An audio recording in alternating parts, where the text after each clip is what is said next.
Hello and welcome back. Well, tonight I got a little bit of something for everyone. Let's see. The things I'm going to be going over are things that we should all be really paying attention to. I'll give everybody a little bit of time to see if people show up. And sorry about that. I'm turning my phone down so we don't get a feedback. Yeah, the first subject is one that everyone really needs to know about. I honestly believe. And I think the way that we're going to go through this is I'm going to touch base on the masks and the new guidelines about children 3 and up being the ones that have to wear the masks. When I heard about that, something clicked in my head about when I was in high school and learning development as the human body grows. Well, I did a little bit of research, and through the research, I don't know if they're following their own science on this. And then from there, we'll go on to the new the House resolutions that are going through the House of Representatives on the gun control. And then we'll touch on big tech and pretty much, to me, it's a suppression of speech when they delete people's accounts and keep them shut up. So, like I said, I'll give everybody a few moments to come in. But I hope everybody's been safe. I hope they're doing good. If you're new here, welcome. To everybody else, welcome back. Please, if you're new, give a thumbs up and subscribe.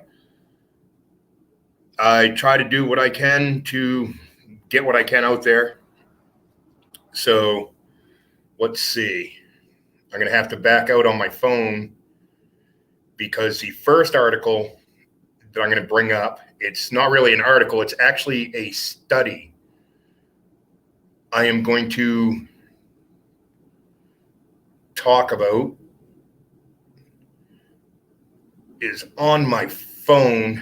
The bills that I will be talking about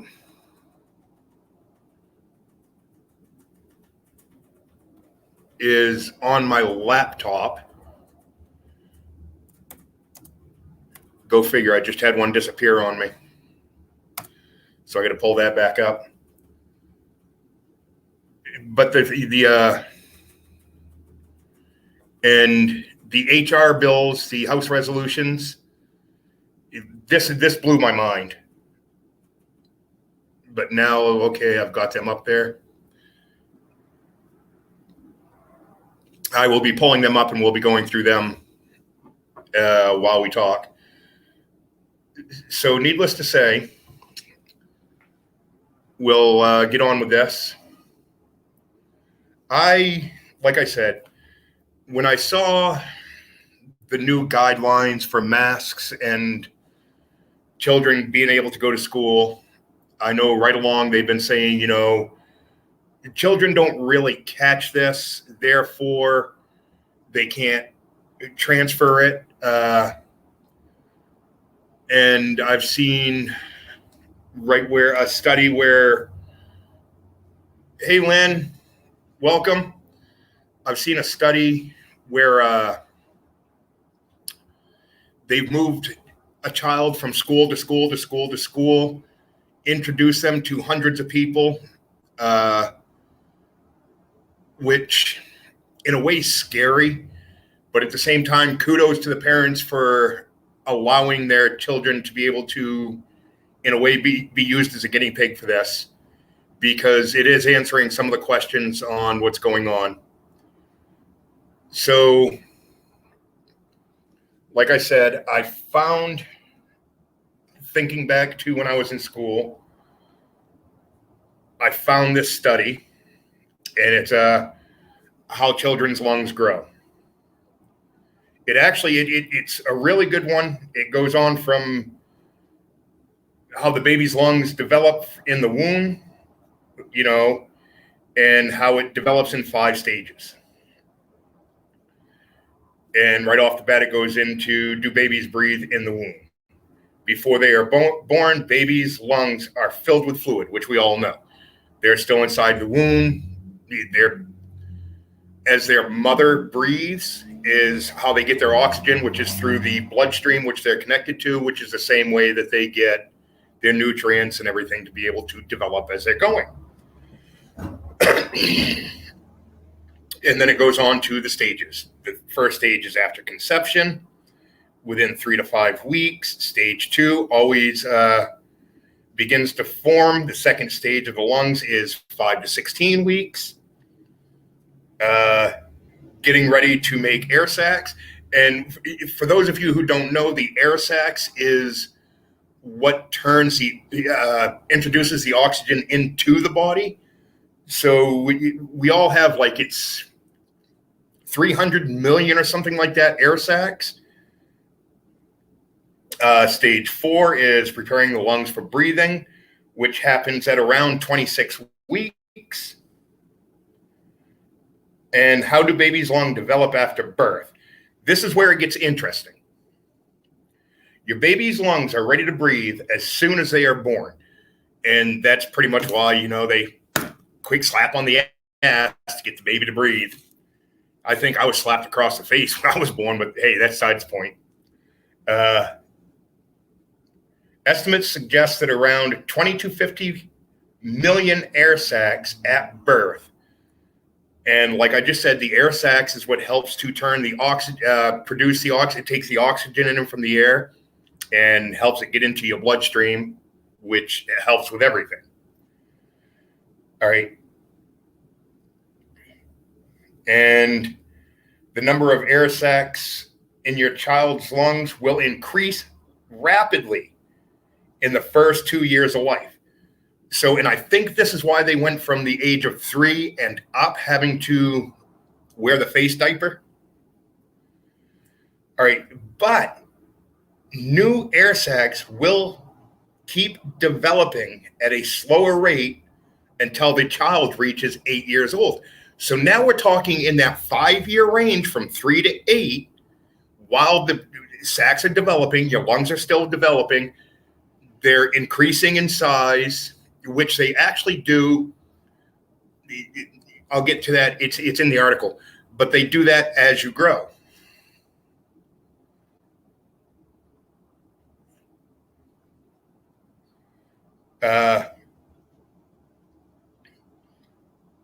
And there is now evidence that air sacs keep developing until the teenage years. And when they grow up, your child will have around 300 million air sacs, which is what I just said. The airways and the lungs expand in size as your child grows taller, filling their lung cage. So when you're born, your lungs do not fill your rib cage. It keeps growing as you grow. So it goes on. It talks about your baby's first breath and blah, blah, this and that. Babies and toddlers' lungs developing from 0 to 3 years old. So like I just said, they develop until they're 3.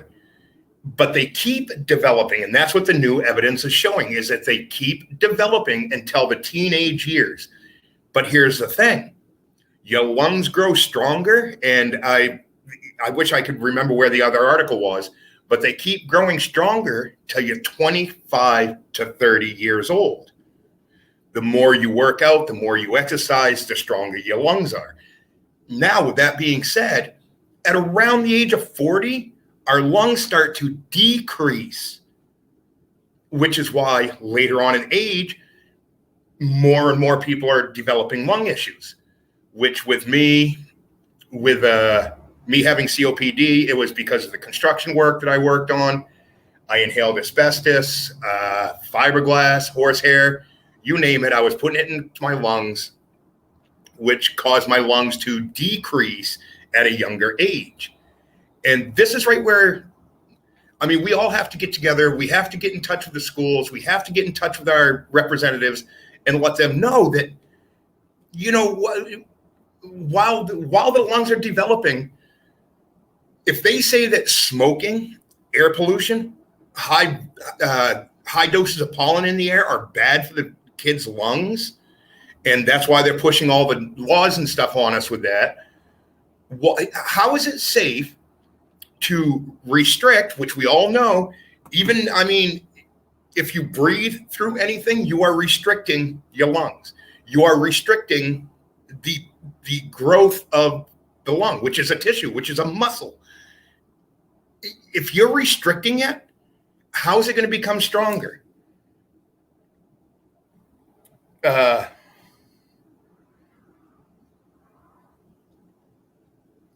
So, and this is right where the lung volume comes into play. The stronger your lungs are, the more they grow inside of your rib cage, the bigger the lung volume. Well, to do that, this article even goes on. Your child's maturing lungs develop from 3 to 8. Your child's lungs, as they grow, all their airways and the air sacs increase in size and volume. The exact size and volume depends from child to child. New air sacs keep developing throughout the childhood and into the teenage years. Once again, it's stating it keeps going into the teenage years. So why are they asking us to put masks on a child who's 3 years old? Promoting healthy lungs. What can parents do? Well, a childhood is really important time for the healthy lung development. And to me, a childhood goes on until adulthood. Well, what's the adulthood? They're saying around the age of 18 years old, a child becomes an adult. So to me, from the day of birth till the age of 18 is childhood. So this is putting it pretty much through the school years. Most of us graduate between the age of 17 and 19, depending on what month you're born, if you're held back like I was, or anything like that. So your lung development goes on through your teenage years. And this article, like I said, it touches on that. There's a clear evidence that early exposure to air pollution can damage the lungs. Well, if air pollution can do it, which is restricting the airflow, and you guys, I'm not a doctor. I'm just going on common sense here. I'm going on what I learned over 30 years ago in school and development and everything else. But if you're restricting the airflow, it's like restricting the oxygen, which is sitting in I'll smoke a cigarette at this one, sitting in a smoke-filled car, which is why now, and I think it's in every state, you're not allowed to smoke in your car with a child under the age of 18. Well, that age is there. So to me, putting a child inside of the mask, which those of us who have taken OSHA courses know that restricting the airflow restricts the oxygen flow to the blood. The more air that you inhale, the more oxygen you put in your blood, and so on. And like I said, you guys, I'm not a doctor, but I have taken CPR courses and I have been certified through OSHA. And also common sense of things that I remember. And like I said, I remember in school learning about the development. Because believe it or not, even knowing I did what I did in school, I still paid attention when things interested me. So this is where I'm putting a plea out there. I mean, I don't have kids myself, but I'm looking into this kind of stuff because something just keeps clicking in my head when they talk about it. And the more of us that get involved with this, the more the battle can happen. Those of you who just want to sit in the back seat, enjoy the ride, and take things as they come, feel free. I mean, I'm not pushing anyone to do anything they don't want to do. Just remember, man, as we all know, our children are the future.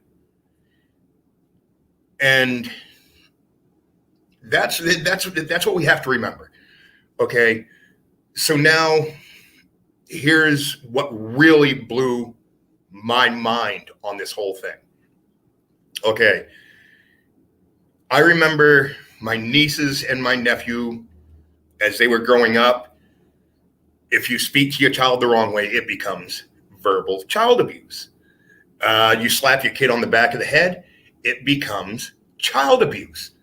Correcting your child in any way becomes child abuse. This is where the government started stepping in and telling parents how to raise their kids. Now, I don't know about everybody out there, but I remember when I was younger, best believe it, if I was wrong, even in public, I'd get a slap upside the back of the head. It was, Perry, you'd see kids getting spankings in the stores. At home, it was even worse. I mean, they had tools to spank you with, but that's besides the point. So to me, this becomes physical child abuse. And it is being promoted by the same government that tells you you cannot verbally abuse your child by correcting them.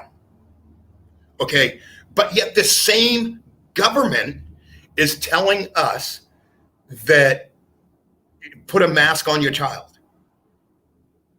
Okay, by putting the mask on your child, you are preventing the lungs from working.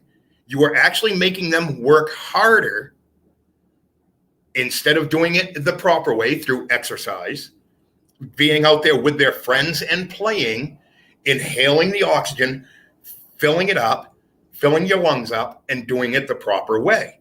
You are restricting the growth in the air sacs. And this is where, like I said, I'm not a doctor, I'm not a scientist, but I believe that restricting the air sacs from the oxygen that they need to put into your bloodstream to put oxygen throughout your body is a big thing. And this is where all of us together can become one voice.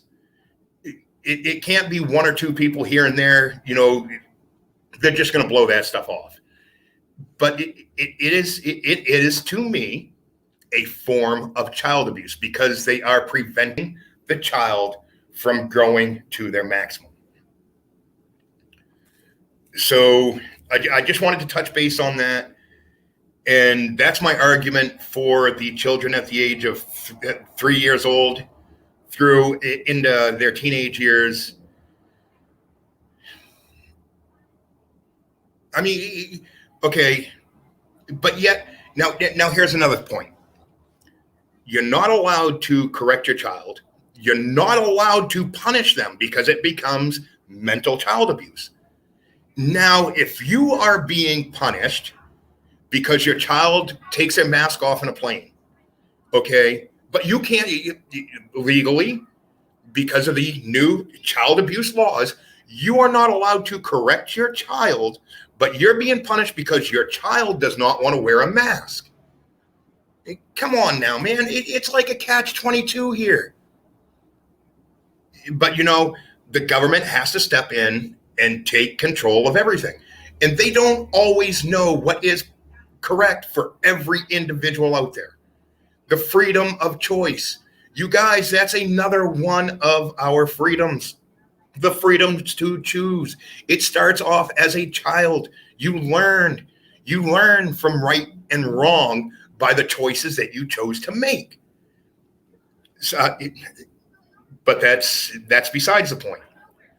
Okay, now with me touching on that, we're going to get into the stimulus. Okay, it has been passed. People started receiving their checks yesterday.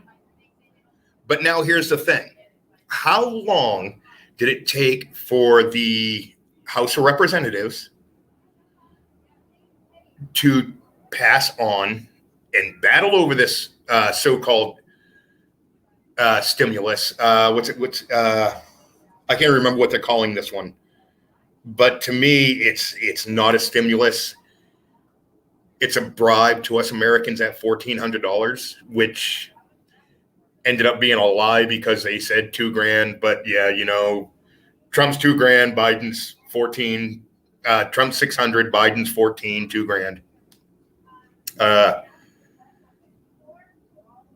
Was that to keep us sidelined and keep us watching that? Because you think about it, the whole time that they battled over this, which was months. Okay, and this is right where this part that I'm going to show you guys is kind of interesting. We will start off with the very first one, HR 8. Okay. Let me pull my phone up so I can see if this is showing up for you guys and how it looks.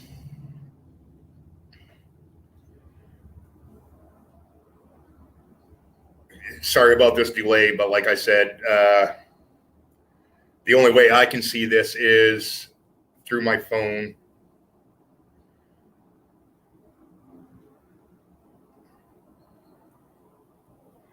Boy, is this thing being slow. All right, there we go.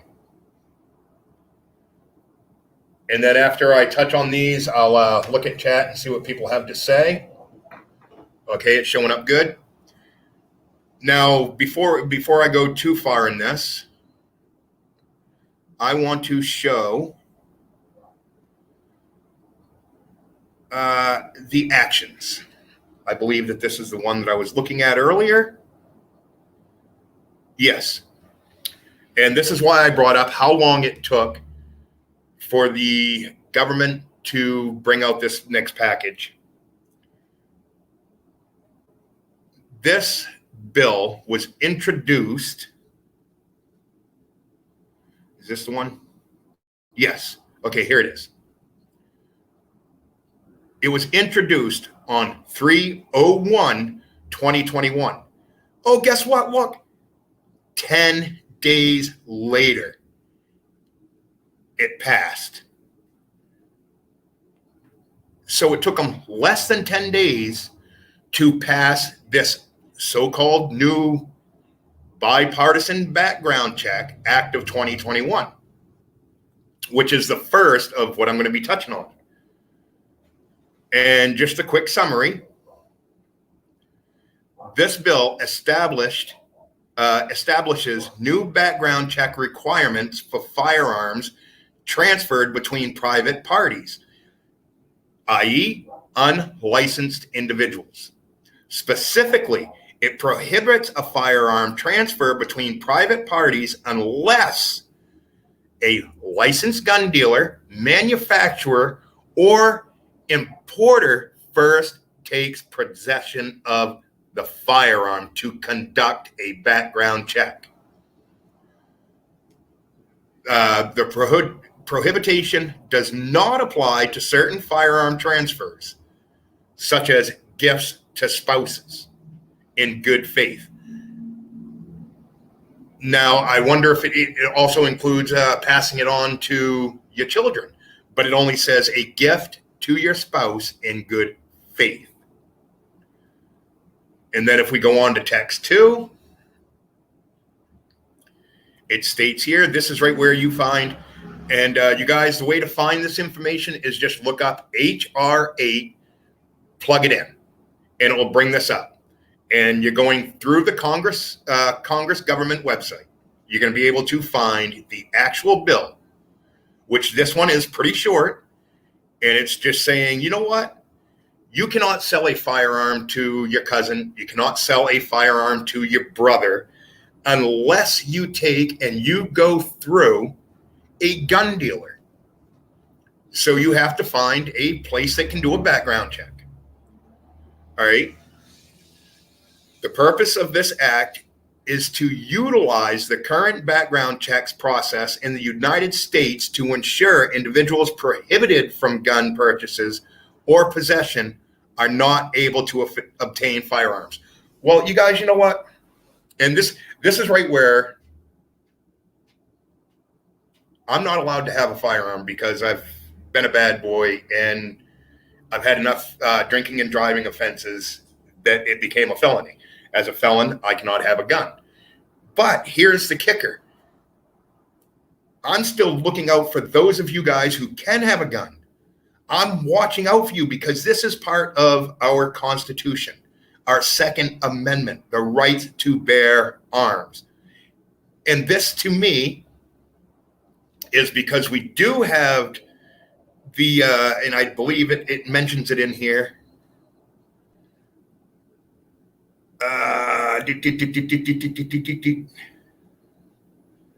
but it goes on and talks about it all.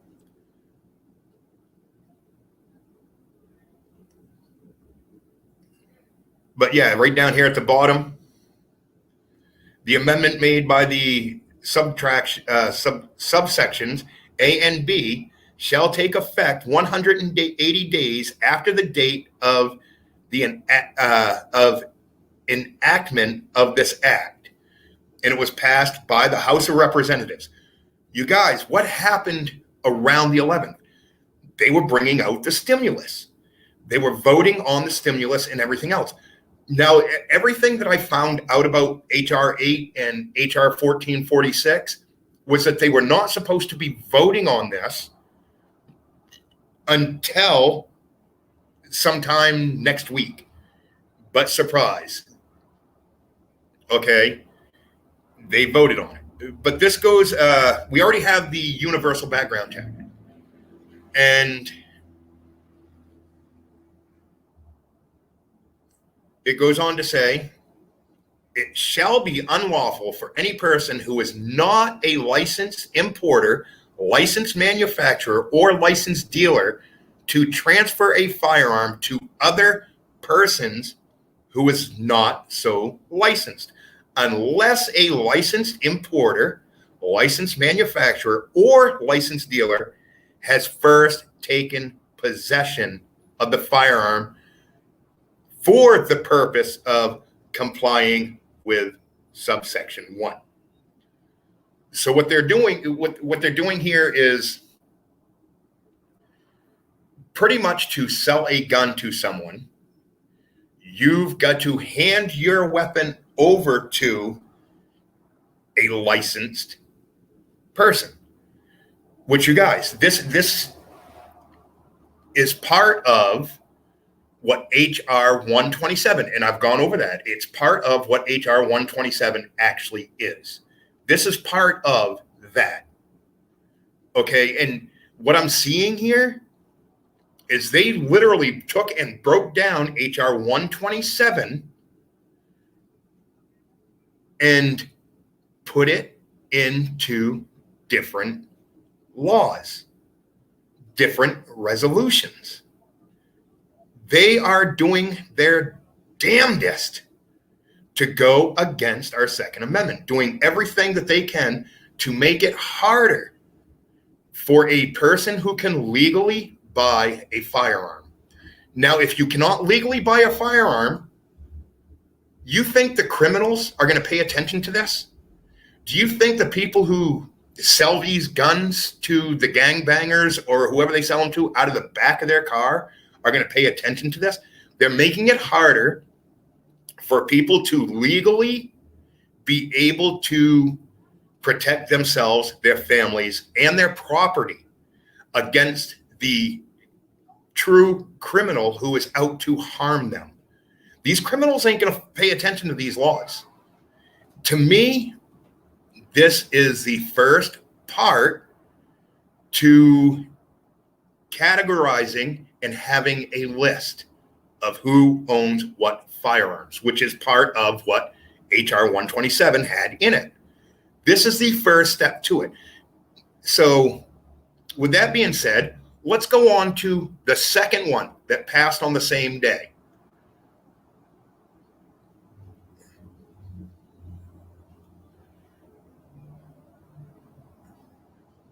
Okay.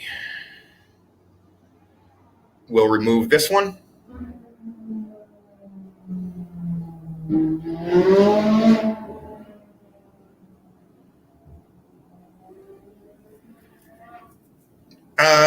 Actually, no, it would not fall under the grandfather law. And I will touch base on that here in a little bit, because this next piece, the HR 1446, we will go through what I've also found with going through these things. I actually, because you have all these different tabs right here: summary, text, actions, titles, amendments, co-sponsors, which you guys, okay, the first one, the co-sponsors, had a total of 210 co-sponsors to that law. And actions, if I remember right, the first one, it went through and they actually voted on it 2 times, I do believe.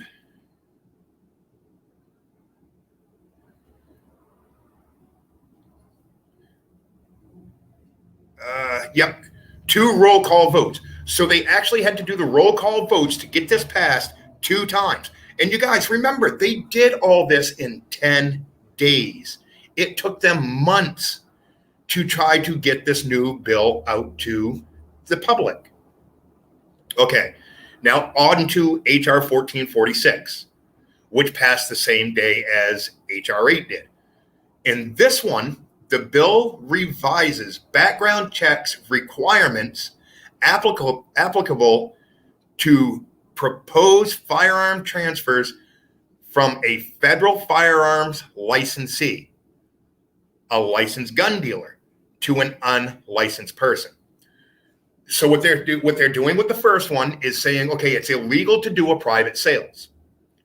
And now they're doing the second one, which is revising how long and how a licensee can do the transfer to a non-licensee. So they can take control of the gun and have that gun. And from that point, they have to go through what the federal government says. Right here, specifically, it increases the amount of time from 3 business days to a minimum of 10 business days that a federal firearms licensee must wait to receive a complete background check prior to transferring a firearm to an unlicensed person. So under the laws that we have now, if you go to your local gun dealer, you go to purchase a gun, they do the background check, and if they do not hear within 3 days, they can hand the gun over to you, because it means that no red flags or anything has come up. So with this one, they moved the goalpost from 3 days to 10 days. But if a submitted background check remains incomplete after 10 business days, then the prospective purchaser may submit a petition for the final firearm eligibility determination.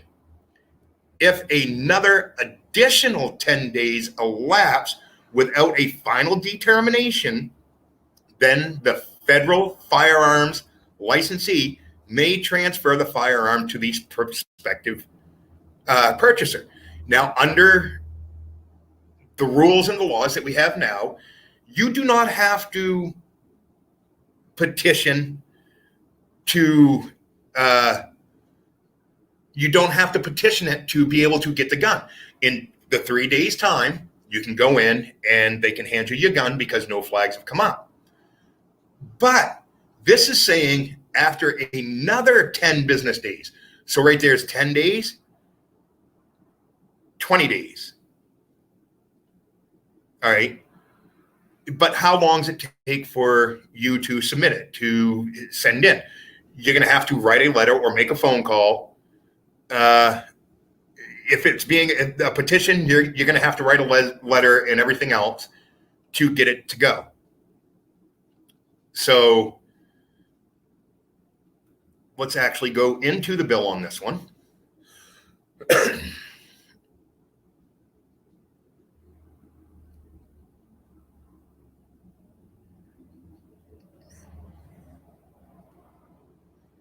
Okay. And once again, let's see. This one only took 10 days again. These both got pulled up on March 1st, got brought in and brought in as resolutions. And in 10 days' time,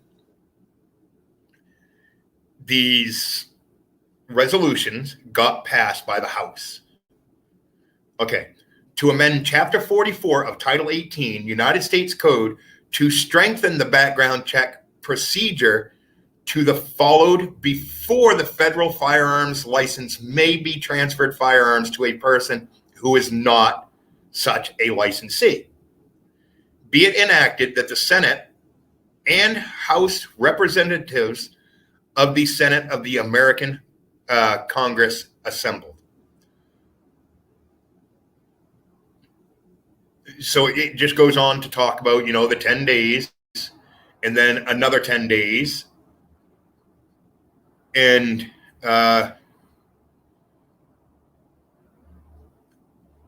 you have to follow such and such forms to the pursuant paragraph IBII, 1BII, make the form available electronically and provide a copy of the form to the licensee preferred to the paragraph 1. In addition, an additional 25 calendar days after the licensee receives the notification or 30 calendar days after the date of the initial contact. So there you guys go. They're talking 30 days. So now that brings it up to 50 days by the time, all right, before I get ahead of myself, within 90 days after the end of each of the 1 year, 3 year, and 5 year periods that begin with the effective date of this act, Comptroller General of the United States shall prepare and submit to the Committee on the Judiciary of the House of Representatives and the Committee on the Judiciary of the Senate a written report analyzing the extent to which, during the respective period, paragraphs 1BII and 7 of Section 922 of blah, blah, blah, blah, have prevented firearms from being transferred to prohibited persons. So they're also wanting a list now of anyone who was refused or did not pass the background check that tried to buy a firearm. You guys, they're making lists. That's what this is all about. They are making the gun registry. Now, we all know from history, from the past, what happens soon after a gun registry: gun confiscation. After any kind of registry that they try to put on people becomes the worst case scenarios, it seems like. But yet they go on in here saying that, oh, this is not going to be used for a gun registry. Well, you guys, in HR 127, they actually mention a gun registry. And they even want to put one person in control of all this, according to HR 127. So this is right where I see what's going on with, now that the stimulus package has passed, which was our smokescreen. Now they announced today that they are going towards the minimum wage increase. And with that, which is, to me, this is another form of a smokescreen to try to keep the people appeased. 2021, they want to raise the minimum wage to $9.50. 2022, I think it was $11.50. 2023 is $12 or $13.50. 2024 is like around $14, and by 2025 be up to $15 an hour. So it is a step to getting the minimum wage up to $15 an hour. To me, that is another kind of smokescreen. And this is right where the other things that I've been finding out.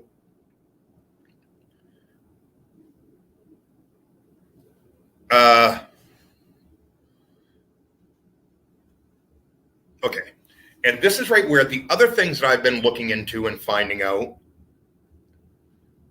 No, remove. I want to delete that from this, so I can close that. All right. Now what they're doing is, I see that they're trying to make the registry. Okay.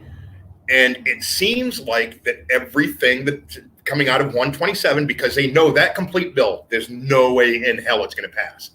But now what they want to do is also do away with the filibuster. You guys, with the filibuster, now that the Democrats, they've got 50-50. It's split in the Senate. I mean, yeah, in the Senate, it's 50 of them and 50 of them. And the filibuster will do away with the Democrats having to get 10 Republicans to join them. That's the filibuster. They want to do away with that, which means anything that comes down to a 50-50 vote, if one Republican don't vote, it'll go to the Democrats. If one Democrat don't vote, it will go to the Republicans. But here's the kicker. They have the complete control with this, because if 50 vote and 50 vote, it's the vice president that goes in and is the deciding factor. So what they're trying to do is do away with that filibuster clause. So these things can literally be passed on a partisan line, which partisan is Democrats against Republicans. Bipartisan is when they're together. It's both of them. Boom. So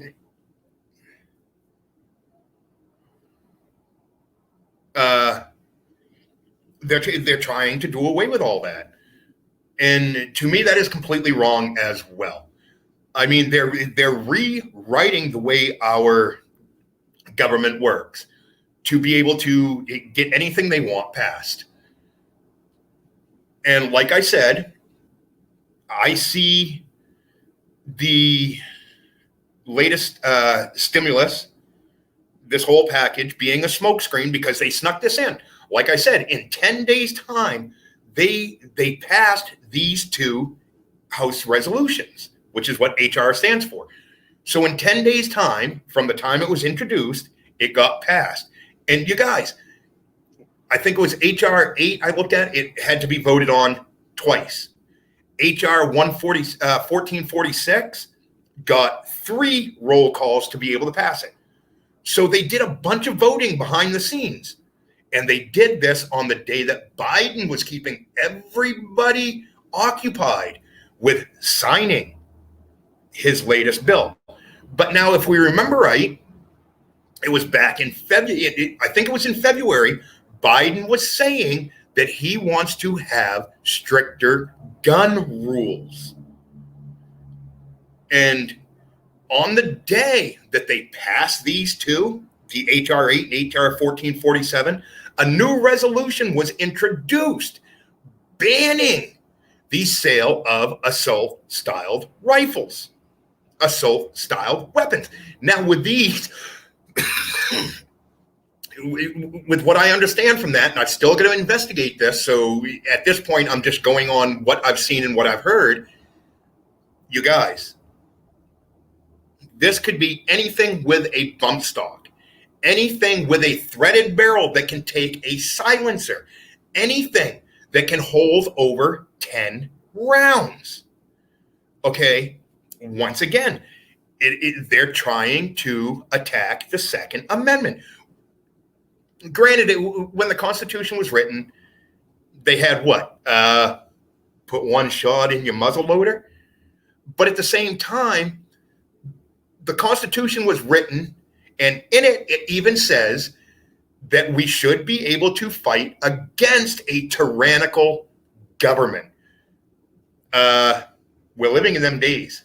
Our government is becoming tyrannical. They are trying to control the people. They are doing everything they can to get absolute, complete control. So, this is right where these two last things, I just want to say one thing final on these two. Look at California. You guys, do you want the other 49 states in America to become California? Think about that. What's coming up right now, everything that is being passed, everything that they are trying to sneak in, will make all of America California. Think about that. California already has the magazine ban. California already has the assault weapons ban. California already has everything that they are bringing up.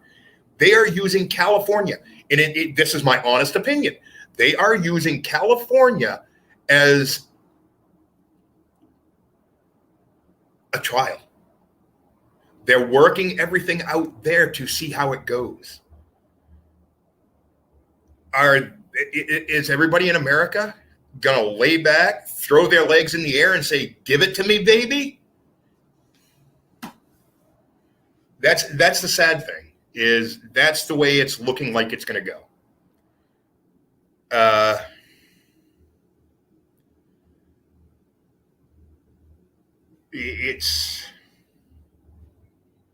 It's sad. And like I said, they're using these smoke screens to keep the American people occupied. Meanwhile, they're running these gun bills through the House of Representatives to take it into the Senate. They're trying to do away with the filibuster. They're trying to do away with anything that can stop their agenda. And their agenda is not good for what America is. Growing up, we are the land of the free. Our men and our women in the military fought for our freedom. They fought for the rights that we have. They fight for that every day.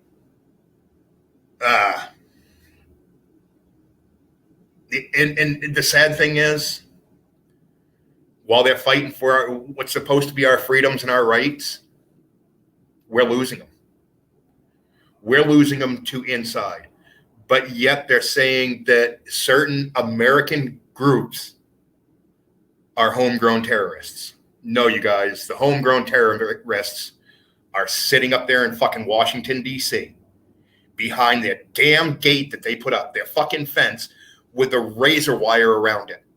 That's the terrorists here in America right now. That's who we all have to look at. You think about it. They now have it until it's what? Sometime in May, I think it is, that they're going to have our troops on the ground in Washington, D.C. They're taking away the 4th of July. Yes, Biden comes, oh, you can gather in small groups. What's a small group? 3 or 4 people eating a fucking hot dog? We're not allowed to celebrate the freedoms of America? You guys, our country is crumbling before us. It's sad. It's sad. And the worst part is everybody is laying down and taking it. They're attacking our freedoms, which is going to bring me into the final subject. We have letters to the editor in our newspapers, okay, which made it so the newspapers, you could put your opinion out there and get it noticed in public through a letter to the editor. Now, why is Facebook, Twitter, fucking YouTube's even doing it, allowed to silence us, allowed to take our First Amendment, our freedom of speech, away from us? If they disagree with what you have to say, they can fucking take it down. And the United States government, once again, the ones that I am calling out as the actual terrorist group here in America, is saying it's okay. They're not going back against anything. They're not telling them, hey, wait, you know what? You can't suppress these people. They have a freedom of speech. They don't care. Because Facebook, Twitter, and all the big tech companies are the ones in actual control. That's the way I see that. That's my own personal feeling. I'm not a politician. I'm not a doctor. I'm not a lawyer. I'm a normal American who is seeing this country ripped apart in front of us. And they're not doing it sneakily anymore. They are literally reaching down our throats and grabbing it right out from us. They're laughing as they pull the carpet out from under our feet and watching us fall. Just, you know, it is very sad.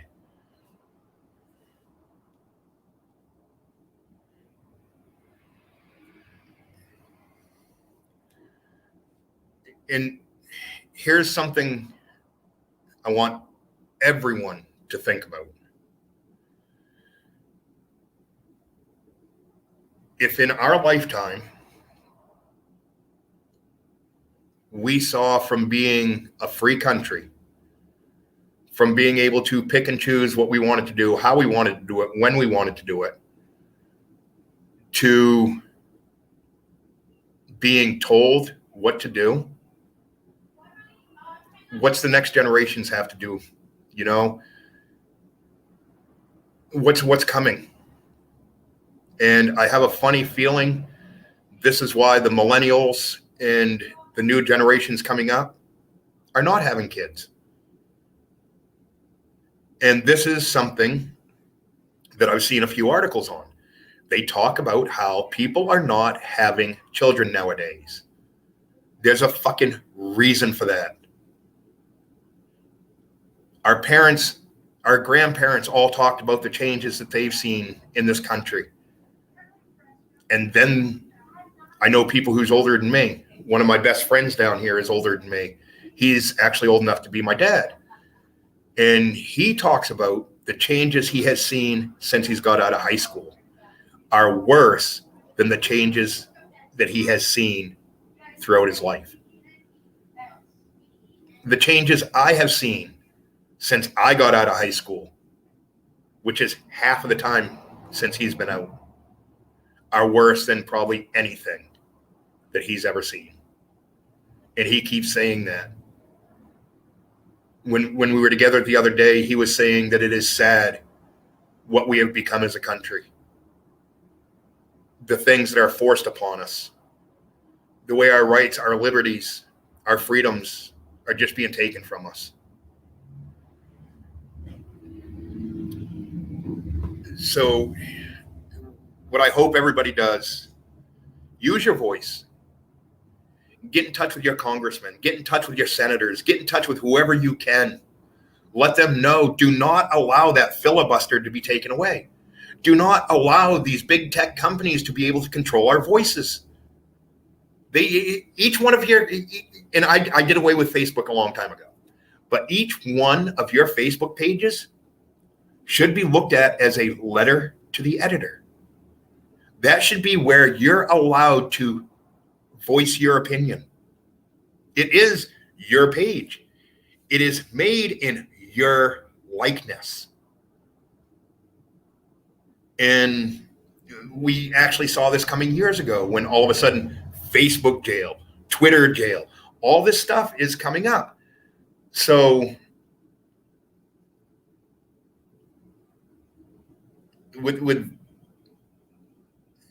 yeah, they aren't having kids because of the government. Exactly, Lynn. With that being said, please, everybody, like, share, subscribe, help grow this channel. I'll do what I can to get more truthful information out there to everybody. And with that being said, just think about the topics I brought up tonight. Hopefully they sink in and get you thinking, get you looking into things. Stay safe, stay alert, and always do things the way they work best for you. Thank you.